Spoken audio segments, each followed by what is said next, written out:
The call came at 2:47 in the morning. I know the exact time because I'd been awake already, lying in the dark of my bedroom in Barrie, watching the numbers on the clock change the way you do when sleep stops being an option. The heat wasn't working properly. It hadn't been working properly for 3 weeks, and my landlord kept saying he'd send someone, and I kept sleeping in 2 pairs of socks.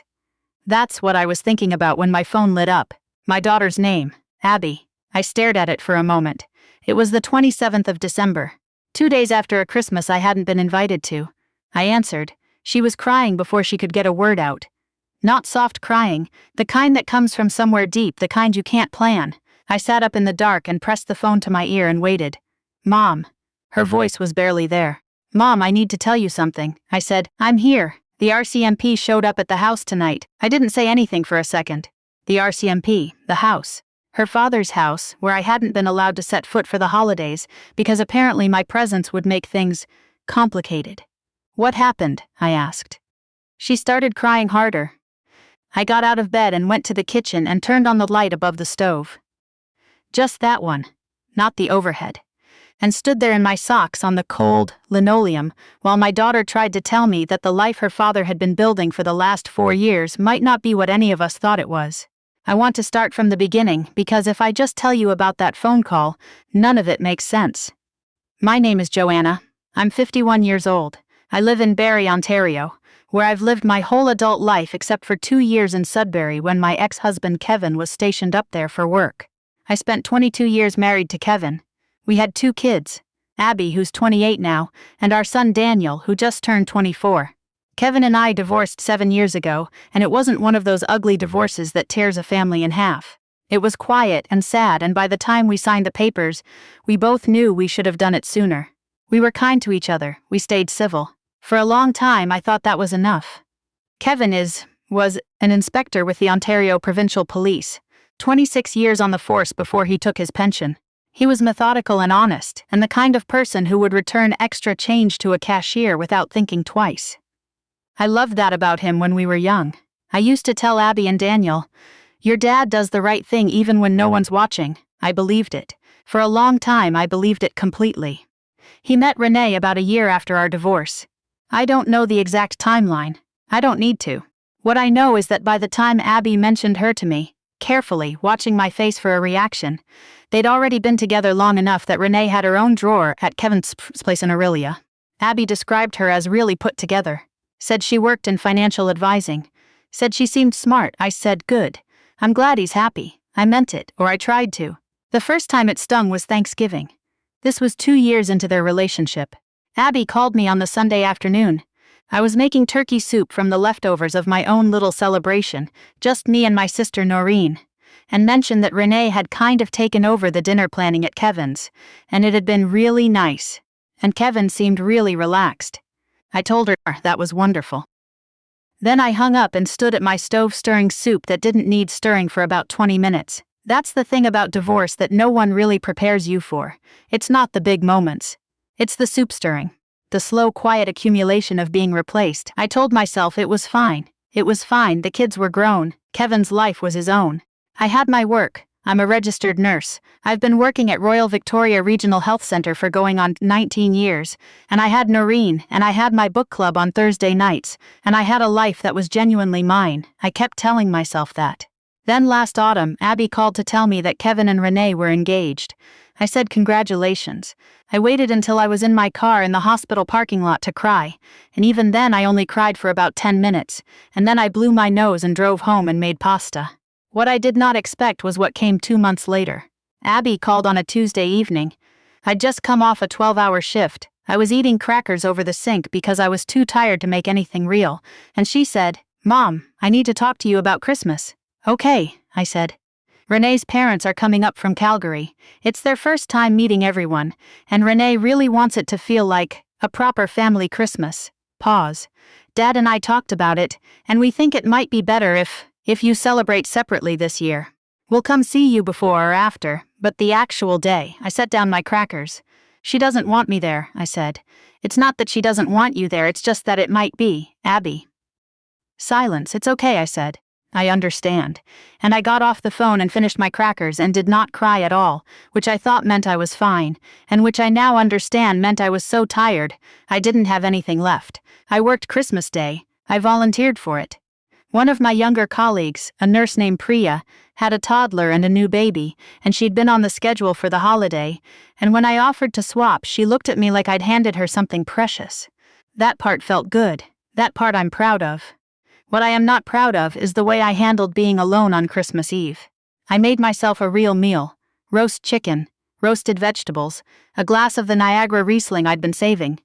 And I set the table properly and lit a candle and sat down and ate by myself in my apartment while the wind came off the bay and rattled the windows. And halfway through dinner, Abby sent me a photo. It was from Kevin's house. The tree was lit up behind them, and there was Renee in a red dress with her arm around my daughter's shoulders, and they were both smiling, and the caption said, "Christmas Eve." She sent it to me. My own daughter sent it to me. I don't think she meant it cruelly. That's the thing. I genuinely don't think Abby understood what she was doing. She was happy, and she wanted to share it, and she didn't stop to think about the woman sitting alone at a table in Barrie with a half-eaten roast chicken and a candle burning down to nothing. I put my phone face down and finished my dinner. Then I washed the dishes very carefully, one by one. Then I went to bed. I worked the next morning. I took care of people who needed taking care of. I did my job. That was the 25th of December. On the 27th, Abby called me at 2:47 in the morning, crying, and everything I thought I understood about my life started to rearrange itself. "The RCMP came to the house," Abby said again, when she'd gotten enough breath back to talk. "2 officers. They were asking about Renee." I sat down on my kitchen stool. "Asking what about Renee? About her work, her clients?" More crying. "Mom, they had documents, physical documents. They were asking Dad if he knew about certain accounts. Certain transfers." "Kevin," I said. "They were asking Kevin?" "He let them in," she said. "He sat down with them at the kitchen table and answered their questions for 2 hours." "Mom, I was upstairs. I could hear the whole thing. I didn't know what to do. I didn't know what to say either, so I just stayed quiet and let her keep talking."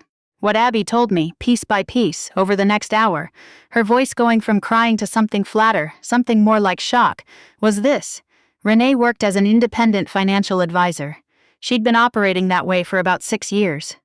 Her client base was largely retirees, and she was apparently very good at finding them. At building trust with people who had a little money saved and not quite enough sophistication to know what questions to ask. She had a whole process. She would offer free initial consultations, often through seniors' centers or retirement planning seminars. She had a professional website, business cards, a LinkedIn profile with a reasonable number of connections. She looked completely legitimate. What she was actually doing was running what investigators would later describe as a fee-skimming and misrepresentation scheme. She would recommend products that paid her undisclosed commissions. She would charge management fees on accounts she wasn't actively managing.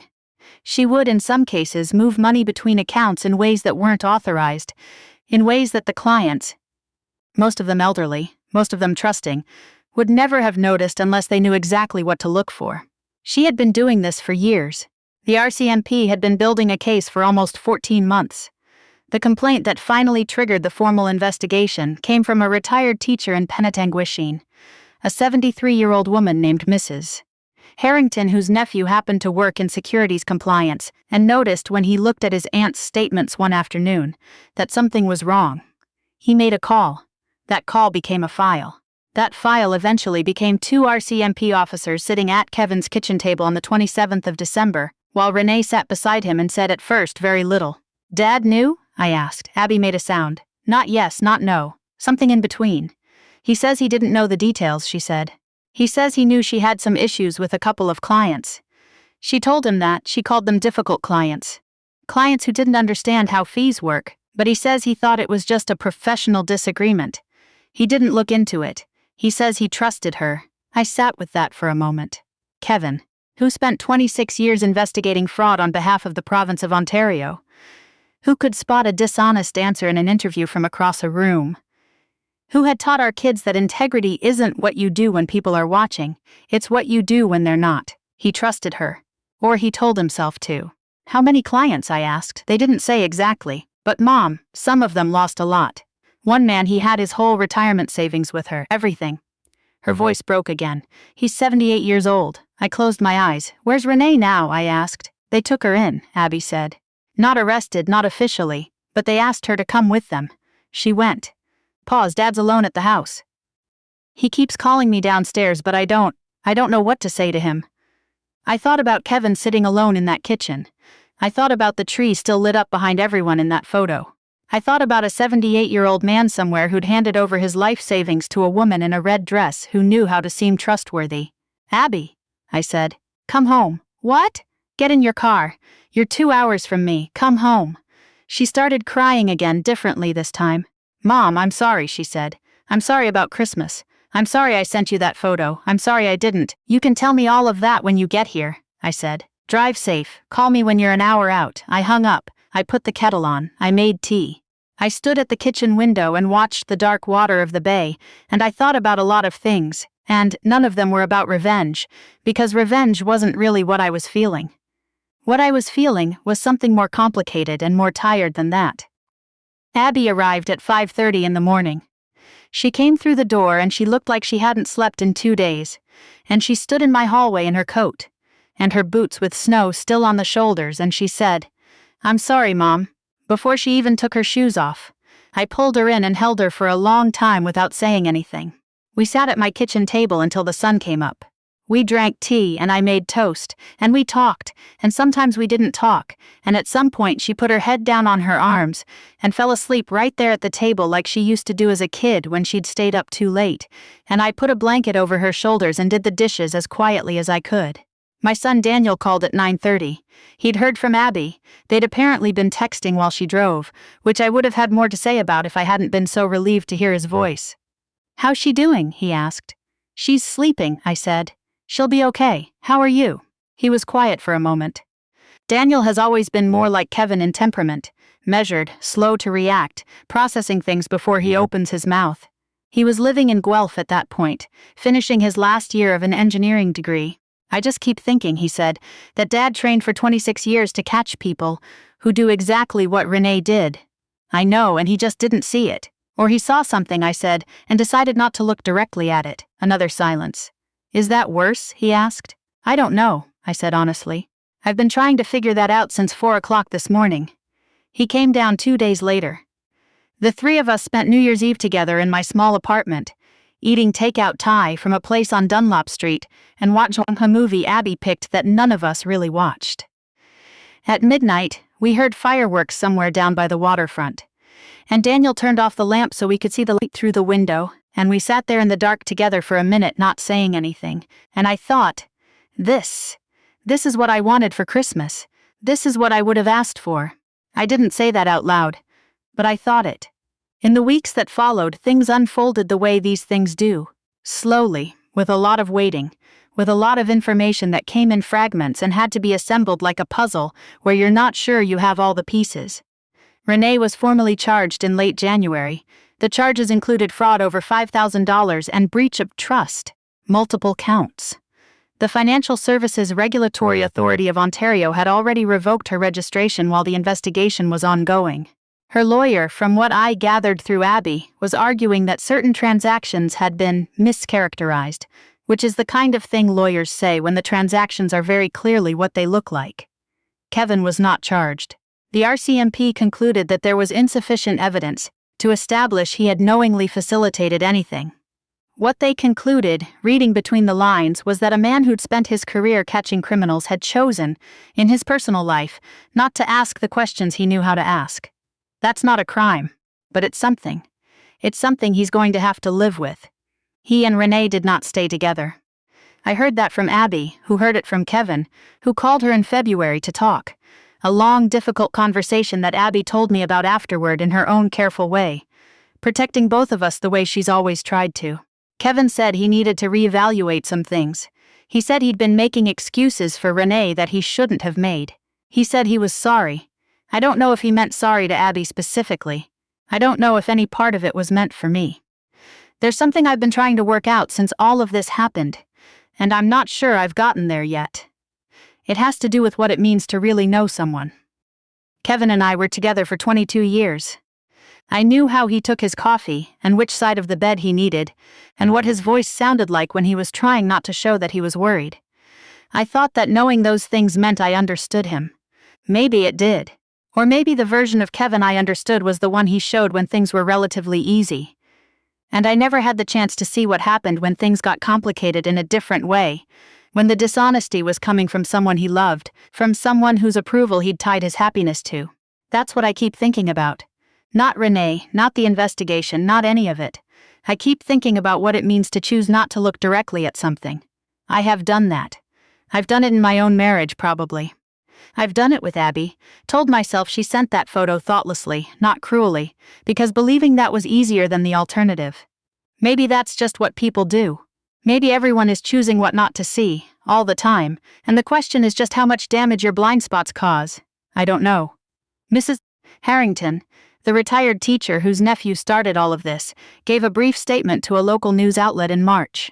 She said she'd trusted Renee, because Renee had seemed like someone who understood what mattered to me.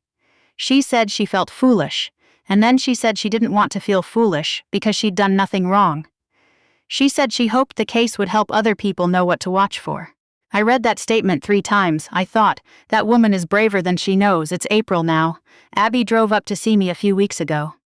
She brought bagels from a place she likes in Newmarket, and we sat at the table where she'd fallen asleep in December and had a real conversation. The kind that happens when the crisis is over and you're both less afraid of the things you actually need to say. She told me she'd spent a lot of time thinking about the Christmas decision. Not Renee's role in it. She knew that piece. But her own. The fact that she'd agreed to it. The fact that she'd framed it to me as something neutral and logistical, celebrating separately, when what it actually was a choice to exclude me from something that had always been ours. I think I told myself that making Renee comfortable was the kind thing to do, she said. And I think I also just wanted everyone to get along, and it felt easier to ask you to step back than to push back on her. Because you knew I'd say it was fine, I said. She looked at me. Yeah, because I would've, yeah. She wrapped both hands around her coffee mug. I'm sorry, Mom. I don't know how many times I need to say it. You don't need to keep saying it, I told her. I just need you to know that I noticed. That's all. I need you to know that I was sitting alone on Christmas Eve and I noticed. She nodded. Her eyes were wet. I noticed, I said again, not unkindly. And it hurt. And I'm telling you that now because I'd rather tell you than carry it around. Okay, she said quietly. And then we can be done with it, I said. If you want. She reached across the table and covered my hand with hers. I want. We ate our bagels. She told me about a work project she was excited about. I told her about a new resident on my ward who'd been a jazz musician for 40 years, and who, whenever I came to check on him, wanted to tell me about the time he'd played in Montreal in 1987. We laughed. The sun was coming through the window, and the bay was starting to thaw, and it was just an ordinary Tuesday morning in April, which is exactly what it should have been. Daniel finished his degree in the spring. He got a job offer in Toronto. A good one, a firm he'd been hoping to hear from, and he called me the same day he got the email, before he called anyone else. You're the first person I'm telling, he said. I cried a little. He pretended not to notice. That's just how we are. As for Kevin, I heard through Abby that he's doing the work. Therapy, apparently. Some kind of process for getting clear about what had happened and his role in it. I don't have any feelings about that except something close to hope, which surprised me when I identified it. I don't wish him badly. I never have. I just need him to understand what he walked away from. Not me. Not our marriage. That was over and that was right. But the version of himself he'd always been before he decided, somewhere along the way, that looking away was the same as staying clean. I don't know if he'll get there. I hope he does. Mostly for Abby and Daniel. The thing about being 51 is that you've had enough time to get good at certain kinds of sadness. Not immune, never immune, but familiar with the shape of them. You know that the holidays get easier. You know that the photo someone sends you at Christmas Eve isn't the whole picture of your life. You know that sitting alone at a table with a candle burning down isn't the same as being alone in any permanent way. I know these things now in my body, not just in my head. What I didn't know, and what this year taught me, is that being excluded from one Christmas, being quietly, politely pushed to the side to make room for someone else's comfort, can also be the thing that makes you clear about what you're willing to accept, not in an angry way, in a way that's more like, okay, I see it now, I know where I stand. I know where I stand. I'm still in Barrie. My landlord finally fixed the heating in February, which I consider a minor miracle. I'm still at Royal Victoria, still on nights twice a week, still checking in on the jazz musician whenever I can. I still have Noreen, and my book club, and a new habit of walking along the bay in the mornings when I'm not on the early shift, watching the water change as the season turns. It's not a dramatic life. It's not a life that looks like much in a Christmas photo. But it's mine entirely, and I know every inch of it, and I've stopped apologizing for it to anyone, including myself. Abby texted me last week. She said she was already thinking about this Christmas, and she wanted to know if we could plan something together this year. Just us. Her and Daniel and me. Maybe Noreen. Maybe a couple of people from Daniel's new job if they don't have family in the city. I said yes before I'd even finished reading the message. Some things, once you've lost them and gotten them back, you don't take lightly again. You show up for them with both hands.